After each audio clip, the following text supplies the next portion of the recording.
Well, hello, guys. This is Katie with Vintage and Vinyl, back with another great episode of House of Flash. Thank you all for tuning in tonight. I am so excited about this reading because we are going to find out some really interesting information. So this chapter is going to be pretty good, let me just say. Now, I'm sorry I'm a little bit behind. I normally start at 7 o'clock, but our fire extinguisher test had to happen today. Actually, our building fire extinguisher, not fire extinguisher, that will be tomorrow, but the building fire system had to be tested. So it was going off and it was really loud here. And I thought there's no way I can do a reading with happening. So I had to wait until that was over. But we are all good now and we are here. So I am so glad about that. Hi, Peterson. Thank you so much for tuning in. I'm really glad you're coming back. Yes, the suspense is killing me. We have to know who did it because there's definitely some murders and we have to figure out what's happening with that. Hi, Barbie. I'm so glad you're here. Oh, it's Catherine and Barbie. Oh, awesome. You guys are listening while you're driving. That's exciting. I am so excited about that. And Angela, thanks for, keeping everyone in the chat entertained because I had to finish burying those bones. So if you're new to this book, I've been reading a book called House of Flash. This is by Bruno Fisher. It is a gold medal book. And this is really, really exciting. It's a book from the 50s. And there's definitely been some cheating, some murders, some really fun sauce in this book. So we've been following Dr. Doan, which is one of our main characters, and his current wife and his ex-wife. And I think his ex-wife got murdered, but we're still trying to figure out if he was the one that murdered her. And our other main character is really interested in Dr. Doan's wife, and they've been having an affair. So we've had all kinds of interesting sauce. And it is amazing to read what's in these old 1950s novels because there's a lot more than we would expect. So I'm very excited about that. And if you are not familiar with gold medal books or gold medal publishing, you really should be because they really changed the publishing industry. This is by Fawcett Publications, and Fawcett really did a lot in the publishing industry. Back in the 50s, he was one of the first people to invent the spinning magazine racks that house all of the magazines, and he wrote a lot of these books and changed the way that the publishing industry was done for a lot of authors and made paperback books really accessible to the public because before that there weren't really paperback books. There were some pocket books for soldiers in the 40s during the war, but there were mainly hardcover books which were expensive and not very accessible to the average person. So he did a lot in publishing, and I will link a great video down below of another fellow YouTuber that collects these gold medal books and has some really great history on the collection of gold medal. So welcome to Proud American. Delbert is here. Linda's tuning in. Thank you, guys. Sharon Bailey's joining us. Louie says hello to all of you guys. My pug, she's going bananas in the background. Let's see. We've got Kara. Kitschy Corner is here. Welcome, Kara. Vintage Love and Nerd. Cheryl, thanks so much for coming back. Who else is in the chat that I'm missing? Oh, Bob is here. Doo-wop Bob. Welcome, Bob, my rockin' rodent in the chat. So glad that you are here. Please say hello to Vlada and Mouse for me. So, guys, thank you so much for tuning in. I am so sorry I'm a little bit behind, but, of course, we didn't want that fire test sound to be going off in the background, so now we are free from that. Of course, you might have a little bit of Louie barks because Louie just wants to be part of this program. Hey, Katie, Tontic, thanks so much for joining in. I'm so glad you guys are here. And, you know, the sprinklers are going off right now, which does not help Louie because Louie loves to bark at the sprinklers. So some of the things that you run into when living in an apartment. All right, so we are going to continue our read of House of Flash. We are now in chapter 19. So, guys, we are almost done with the book. If you look, this is chapter 19, and we've only got a little bit left here. So let's see. There's a total of, I looked at this once before. Let's see. How many chapters are there? 27 chapters in this book. So this is quite the story, and it is developing so well. And we've only got a few chapters left, so I can't wait to finish this book and read it with you. Yes, dang sprinklers. Louie does not like fire alarms at all. She barks and she whimpers, bless her little heart. She just can't stand them. And they're just obnoxious, but I know that they're doing the right thing for our safety. You got to test them and all of that. But poor Louie, she doesn't like it. Hi, Tim at Tiafane. Yes, I don't trust Layla. See, and Layla's a little suspicious. Now, she's Dr. Doan's wife, the veterinarian in town, and she's the one that's been having the affair with our other main character, the basketball player, Harry. And I'm starting to think that she's suspicious because I don't know so much about Dr. Doan now. Although, I don't know, maybe he did murder his first wife. So we got to find out, and we're going to find out right now for chapter 19. I woke from 5 hours of fitful sleep. I felt like something the cat had dragged in. A shower washed cobwebs from my head, and I examined the dog bite, which I had doctored before going to bed. It was somewhat sore to the touch, but it looked all right. I could be sure that the dog owned by a veterinarian had been inoculated against rabies. I dabbed more iodine on it. I had one other memento from last night, a dark bruise over my cheekbone where his fist had smacked me. She had told me to come for her in the morning. By 20 minutes after 10, I was dressed and drinking my coffee. The coffee floated in my hollow stomach. That was where tension always hit me. I felt somewhat the way I did before an important basketball game.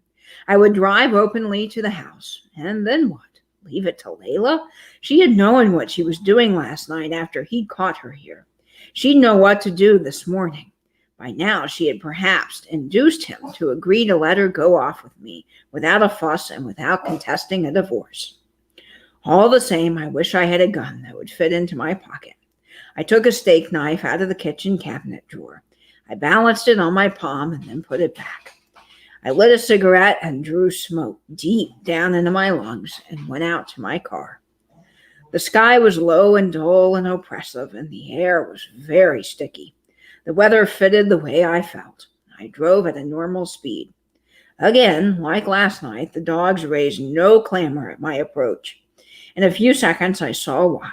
They were busy feeding in the paddock. Kenneth Doan stood outside the paddock watching them. Only his head turned when I pulled in from behind the station wagon. I got out of the car and stood beside it and stared at the house. There was no sign of her. I didn't know what to do, honk the horn or call out to her or wait where I was. What do you do now? Doan said thickly. Across 20 feet of space, we faced each other. He didn't look hostile, only fatigued and bitter. He wore no shirt, and I noticed that when the blonde didn't hold himself in, he showed quite a bit of belly at the belt buckle. His face was puffy, and his eyes were haggard. Where's Layla? I said. His mouth became sullen. She's gone. Gone where? I thought she'd gone with you, he muttered, and turned back to me, as if his interest in the subject had ended completely, and for all time. He watched his dogs feed. The dogs were tearing at something raw and red and bloody, and they were 50 feet in from the fence and surrounding their food, and I couldn't quite see what it was. Listen, I said in a tight throat, I haven't seen her since last night. Did she tell you where she was going? When I woke up this morning, she wasn't here, he muttered without looking at me. He was lying. She couldn't have traveled any distance without the station wagon. She told me to come for her this morning, and if she had gone anywhere, it would have been to me. I stood against the paddock fence, but still the dogs were between me and what they were eating. It was too quiet here, too ominous. Doan continued to ignore me. I strode to the house. I had reached the porch steps when I heard his voice. Where do you think you're going? To look for her, I said. With his head lowered between his shoulders, he moved towards me, heavy-footed. Get off my property, he shouted. Not until I have a look in this house. Get off. There was no point in arguing. I knew what would happen, and that would be all right. I took another step toward the house, and he grabbed my arm, yanked me around, and swung at my face. This wasn't like last night when I had been dazed by the dog's attack. I was ready. I yanked my head sideways and took the blow on my temple. He had started it now, and as he had last night, and for some reason I wanted it that way. I wanted what had followed. At close range, I drove my fist into his bare midriff. He was soft as mush there, and he grunted as I stepped back and slammed him and uppercutted his jaw. I felt my knuckles split. Already he was panting and wavering, and I knew I had him. We fought, and the dogs were our audience. They left off feeding and made the morning, and they hid from their growling, and then hurled themselves at the fence. I was lucky they weren't loose. Doan outweighed me by at least 30 pounds, but his magnificent build was a fraud. He was flabby, and I was a trained athlete, quick with my hands and feet, and more or less in condition. He shouldn't have boxed me. He should have got his arms around me and used his superior weight and strength, but instead he tried to slug. He hadn't much punch for his size, and he was slow. I danced around him, cutting his face with jabs, letting him have it again and again in the midriff, which seemed to be his most vulnerable spot. He crumpled slowly, sinking, and sat with his face in his hands. I stood over him, trembling with exhaustion. "Now I'm going into that house," I gasped and waited for his answer. He wobbled up to his feet. He tried to look at me, but his eyes wouldn't focus. His face was a bloody mess. Teetering, he pushed his hands at me. He was helpless, but this wasn't a sporting match. I swarmed all over him with my fist, and he was out cold before he hit the ground. I bent over him. He was breathing low and ragged through his slackly open mouth. The skin of his ribs, battered purple, twitched. I went into the house. In the living room, reaction set in. I leaned, sobbing for breath against the wall, and my face ached. I hadn't by any means escaped punishment. I sucked blood from my spit knuckles, his blood as well as mine. Outside, the dogs were quiet. The stillness of the house was sheer terror, and I remembered the sense of fright the last time I had stood here. Last Wednesday night when the house had been dark and I hadn't yet known that she was waiting for me upstairs. But then there had only been a doubt as to where she was. Now, I pulled myself up the stairs by the banister. Their door to the bedroom was open. On the bed, a blanket was in a crumpled disorder. Both pillows had obviously been slept on. That meant nothing. She had told me that last night she had got out of bed to come to me. And if later she had gone back to bed with him, that still revealed nothing. And what about had happened between now and then? A handbag was on the dresser, green leather. I found it among the usual junk, a wallet containing her driver's license and $17. She might have other handbags, but not another wallet. She would have taken it. She hadn't gone anywhere. Easy now, make sure. I opened the drawers. 2 of them contained his stuff. 2 held her underwear and nightgowns and stockings, and in the corner of one was a little poetry box full of jewelry. Most of it contained cheap necklaces and bracelets and earrings, but there was an amethyst brooch with small pearls around it that a woman wouldn't want to leave behind. I examined the closet. His suits and her dresses were mingled on the hanger bar. He had very little, and she not much more.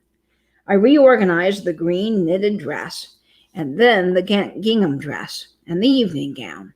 But I had only seen these in Mr. Hickey's paintings. There were 2 other dresses. There were skirts and slacks and blouses.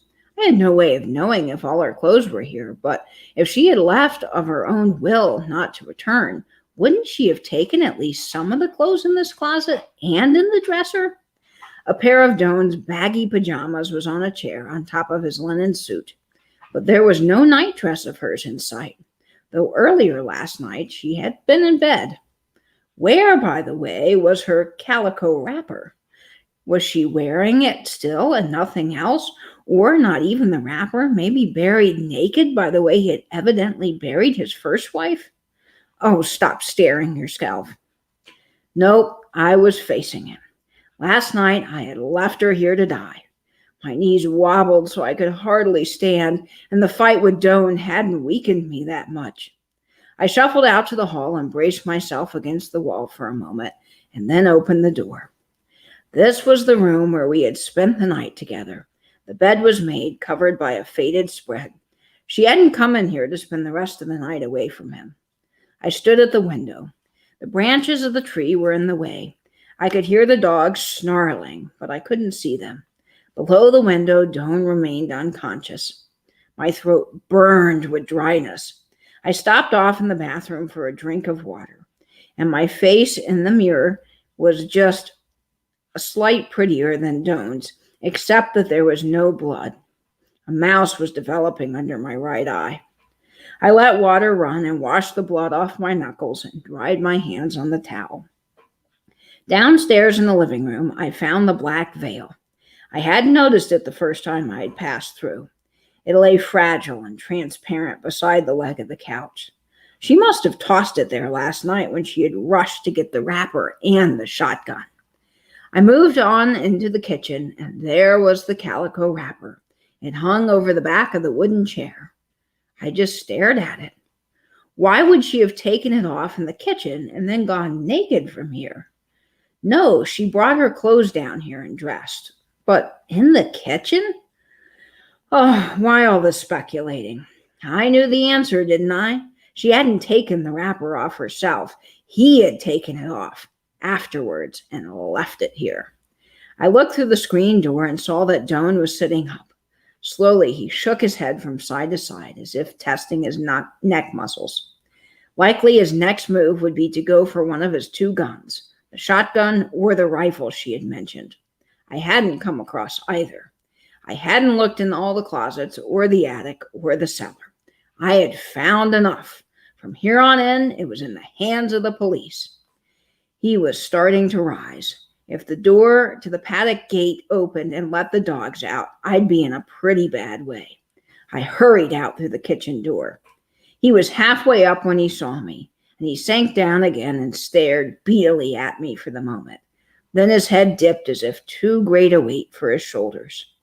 In the paddock, the dogs lay about sluggishly with full stomachs.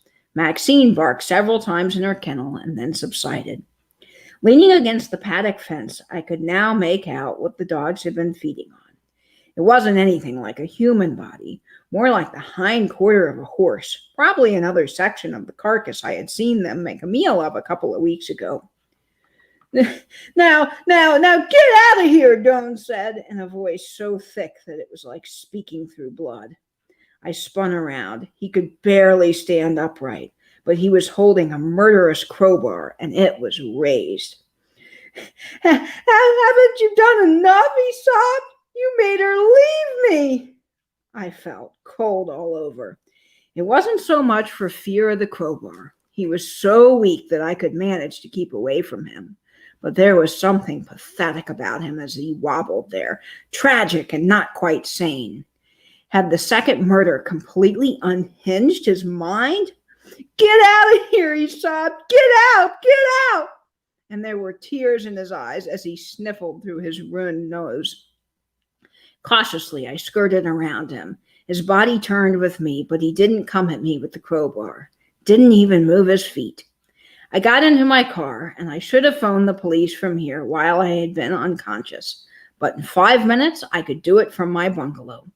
Whatever he had done to Layla couldn't be undone now. I backed my car out to the road as I had shifted gears and looked back. He had dropped the crowbar, and with the back of a hand, he was wiping blood from his mouth. Well, guys, that is it for this chapter. So we're going to have to see what happens in the next chapter. I'm really suspicious of Dr. Doan, but that's odd for Layla if she would have left to leave without anything, like her driver's license, her clothes. I mean, it seems really suspicious and peculiar. So I have to say Dr. Doan's getting more and more guilty as this goes on. So we have to see. I think that he murdered her. I really do. But we're going to have to wait for the next chapter. Let's see who tuned in. Oh, thank you, Katie. I'm so glad you are here. Hey, Helen Booty. Welcome. Thanks for joining. Let's see. So does he know that Henry? Yes, he does know, Angela. In the last chapter, we found out that Dr. Doan was waiting outside the bungalow after their little affair. And so he caught the affair and followed Layla home. And then Henry came looking for Layla. And well, Dr. Doan was furious. So there's some development there from the last chapter. Hey, Christy, thanks so much for tuning in. Let's see. Oh, I missed something. Yes, he got punched in the last chapter. So if you're missing the last chapter or any of the chapters prior, you can always go and rewatch the replays. They are up on my channel. Hey, Edward, thanks so much for joining. Louie does have literary opinions, Tia Fane. That's very true. She does. Let's see who else is joining. How are you going to leave us hanging? Well, I have to, so that next week we can catch up with chapter 20. Now, chapter 20 is only 3 pages, so it's a shortened chapter, so we'll have to see. Oh, maybe she has another boyfriend. Well, wouldn't that be a twist to this plot? Hey, Nate, Nat. I keep wanting to call you Nate. I'm so sorry, Nat. Yeah, sounds very suspicious. No, the crowbar had no blood on it. So I don't think that she was murdered with the crowbar. But it is really suspicious that the crowbar suddenly appeared, because I don't believe there was a crowbar there. And he was pretty weak to begin with. And I don't know if he could have gotten up and gotten the crowbar. So there are some things that we need to know. Do we actually know that the first Doan is dead? Well, that's a good question, Tim. I mean, there's rumors of it, and they did find bones. They did find bones on Dr. Doan's property, and it seems to be from forensic exploration. It seems to be about the same age of the first wife, but she disappeared, and no one could find her, and she never called the school system to say, I'm not teaching the next year. And so when she disappeared, all these rumors started about in the town. And now that they found these other bones, something to me seems very suspicious. But maybe Layla killed the first wife. That would be a plot twist. Thank you, Barbie, so much for tuning in. I'm glad you were reading and following along while you guys were driving. That is awesome. Yes, thank you so much, Edward. Yes, the next chapter is going to be very interesting. So thank you guys so much for tuning into this. This is a lot of fun. Remember, tonight at 8 o'clock Eastern, Tim at Over the Years is having his live sale, which is going to be fabulous. It is going to have a lot of fun vintage glass. So that's at 8 p.m. Eastern tonight with Josie and Ma Dukes. And then, of course, at 8 o'clock also, our Uncle Professor George will be having his premiere. I always like to tune in to George's premieres if I can, because I always learn so much from George. So that's a short 30-minute premiere, so you could do that and then catch the rest of Tim's sale. So there's a lot happening tonight in our community. And also, do not forget to tune in this Wednesday at 9:30 Eastern on my channel for the first episode of Duo Dive. I'm going to have Patrick, the trusty Huckster Mercantile, on, and we will be discussing his vintage punchboard collection. So I'm so excited about that. That's Wednesday, 9:30, first episode of a brand new show that we're bringing to YouTube.